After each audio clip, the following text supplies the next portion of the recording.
Hey guys, my name is Brent, aka B Bagel Flows, and this is a doubles Flowstar tutorial for the Stack Wrap Fling.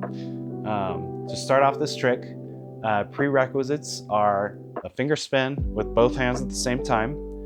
You need to know how to do the alternating Kirby wrap, and you also need to know how to double stack.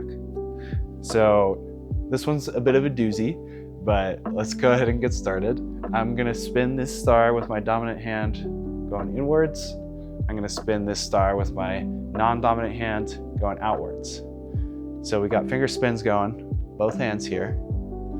And the next step is to stack. And for this, I'm going to stack the star with my non-dominant hand onto my non-dominant hand. And to do that, you have to get them spinning at the same speed and drop it down on top, just like that.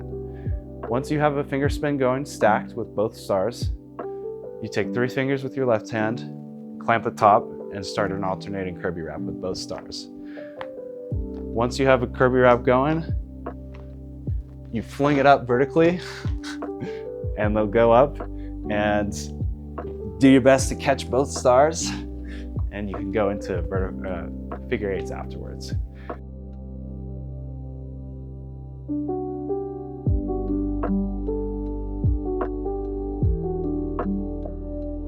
This trick is a bit of a doozy. Definitely make sure to be comfortable with not only finger spins with both stars, with both hands, stacking with doubles, and also the alternating Kirby wraps. Let me know if you guys have any questions in the comments down below. Please remember to like, share, and subscribe, and thanks for watching.